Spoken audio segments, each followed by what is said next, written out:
राम राम दोस्तों, मेरी दास्तान चैनल में आप सभी का स्वागत है। मैं रंजना गुप्ता छोटों को स्नेह और बड़ों को प्रणाम करती हूँ।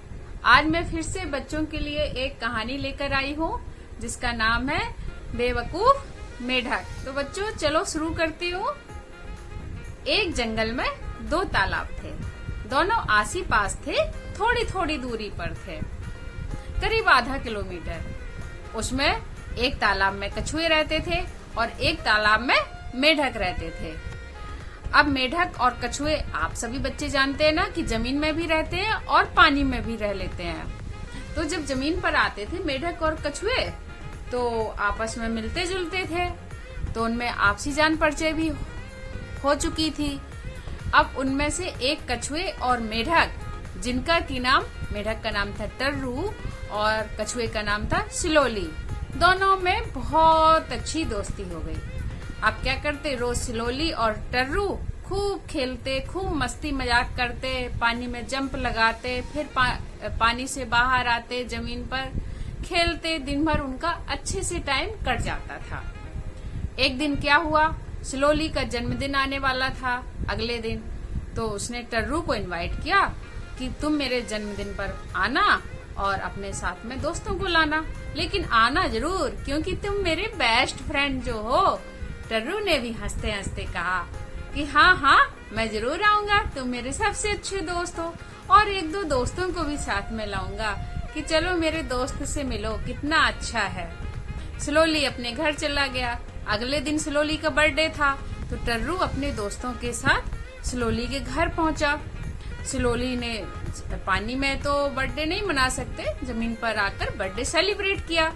तो जमीन पर सिलोली ने एक म्यूजिक ऑर्गेनाइज किया जिसमें उन लोगों को डांस करना था।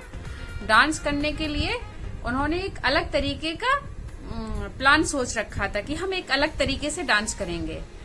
तो उसमें था कि सारे कछुए मिलकर अपनी पीठ पर कैंडल जलाएंगे और फिर कैंडल जला करके डांस करेंगे। तो प्लान के मुताबिक कछुए के सारे दोस्त, जो कछुए थे, मेढक नहीं, जो कछुए थे, उन्होंने अपनी पीठ पर कैंडल जलाई और केक काटते वक्त सारे कछुओं ने जलती हुई कैंडल के साथ डांस किया। टर्रू को वो प्लान उनका बहुत अच्छा लगा। उसके लिए ये बहुत अलग बात थी कि अपनी पीठ पर कैंडल जलाकर डांस करना।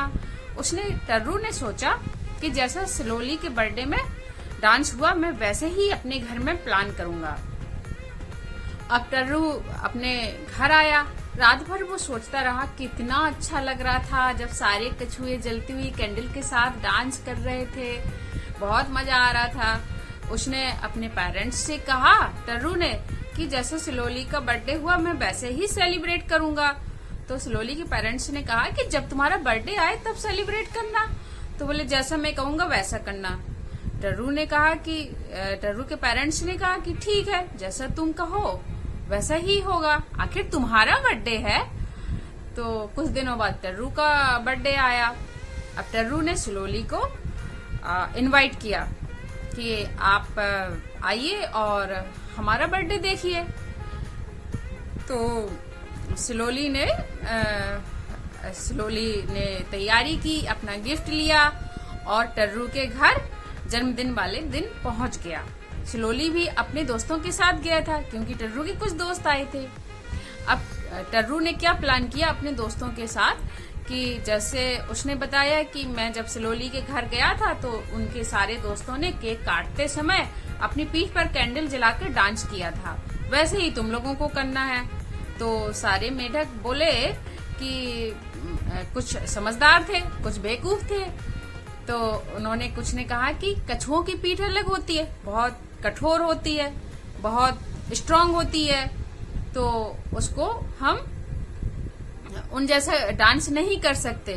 हमारी पीठ की मसल्स ऊपर नीचे हो सकते हैं और सॉफ्ट होती है, उसका जो वैक्स होगा वो पिघलेगी तो हमारी पीठ जलेगी। पर मेढक टर्रू किसी की ना सुने। अब उसके टर्रू जैसे दो चार दोस्त और बेवकूफ थे तो वो भी तैयार हो गए। अब जैसे ही टर्रू के पेरेंट्स क्या करते, उनको बात माननी पड़ी, कैंडल्स लाई गई और टर्रू ने और उसके दोस्तों ने कैंडल अपनी अपनी पीठ पर जलाई। और जैसे ही टर्रू ने कैंडल जल रही थी और केक काटा और म्यूजिक बजा, टर्रू और उसके दोस्त डांस करने लगे कैंडल जलाते हुए। तो जैसे ही डांस में इधर उधर उछले कूदे, उनकी जो मॉम थी वो भी पिघल कर गिरी और किसी किसी की कैंडल भी मतलब गिरने लगी पीठ पर। तो सारे मेढक टर टर करके मतलब चीखने चिल्लाने लगे दर्द के मारे। और डीजे की जो आवाज चल रही थी, म्यूजिक में जो डीजे चल रहा था, उसकी आवाज तो धीमी हो गई। चीखने चिल्लाने में टर टर टर की आवाज बहुत तेज गूंजने लगी और सारे मेढक एक एक करके तालाब में कूदने लगे। और तब जाके उनको राहत मिली, उनको बहुत दर्द हुआ और सारी पार्टी कैंसिल हो गई। देखा बच्चों, हम दूसरों की नकल करके अपना जीवन नहीं बिता सकते हैं। हर एक इंसान एक अलग तरीके का बना होता है, सबकी एक खासियत होती है और उसे वही काम करना चाहिए जो उसके लायक है। दूसरों की नकल करके पहले उसमें अकल भी लगानी चाहिए। जैसे कि टर्रू ने दिमाग नहीं लगाया कि कछुए का कवर जो होता है, पीठ होता है, एक ठोस होता है। कवर जो होता है एक सेल से बना होता है, उसका कड़क उसकी पीठ होती है।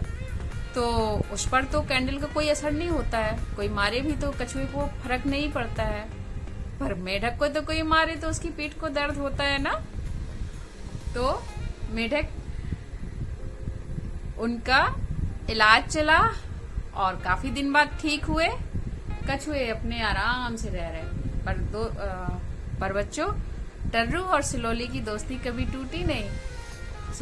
टर्रू ने जरूर कहा कि हम किसी की बराबरी नहीं कर सकते हैं। अब अगली कहानी कौन सी सुनना चाहेंगे, जरूर बताना। Bye bye.